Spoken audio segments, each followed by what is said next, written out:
but I can't tell you. So now could this nightmare of a war finally come to an end? President Trump revealing in an exclusive interview with the New York Post that he has spoken with Vladimir Putin by telephone about ending the war in Ukraine.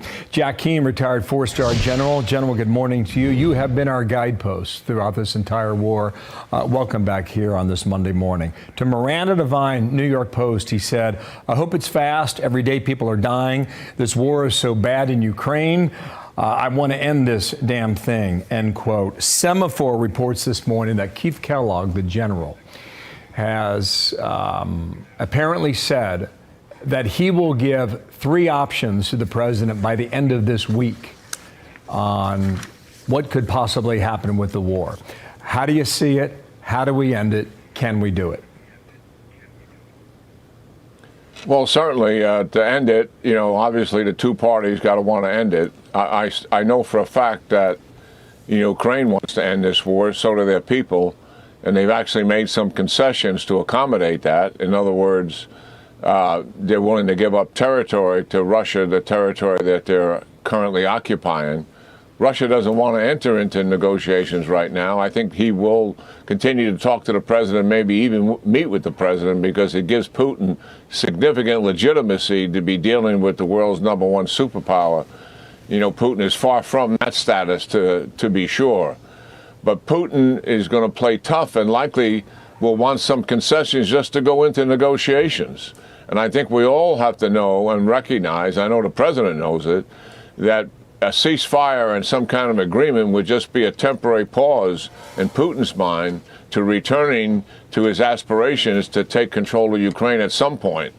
And that's what we have to recognize going into it. The negotiations will certainly be tough here, dealing with both sides. But, this is, we're not just arbitrating a disagreement between two sides here. Putin started this war. All these casualties and deaths are on his hands. And obviously we want this to come out favorable to Ukraine and its future security. So that's got to be uppermost. I know the negotiating team, having had discussions with them at the Institute for Study of War, is very much aware of that. Okay, the other thing in this New York Post article that sticks out to me, Trump says he wants to strike a deal with Zelensky, $500 million deal to access rare earth minerals and gas in Ukraine in exchange for security guarantees. I don't know what that looks like, but we'll see how that develops. Another topic quickly on Gaza. Roll this, Air Force One. Another question on that last night before the big game. I'm committed to buying and owning Gaza. As far as us rebuilding it, we may give it to other states in the Middle East to build sections of it. Other people may do it through our auspices. But we're committed to owning it, taking it, and making sure that Hamas doesn't move back. There's nothing to move back into. General, this going to work? Well, one step at a time. The step in front of us is hostage release in exchange for prisoners. And to accommodate that, Prime Minister Netanyahu was pulling out of the Netzarim corridor, for our viewers to understand. That splits Gaza north and south from the Israeli border to the sea. So all those troops are being pulled out of there. There are troops still in the buffer zone on the Israeli-Gaza border and also on the Gaza-Egyptian border, the so-called Philadelphia corridor, where the smuggling is all going on.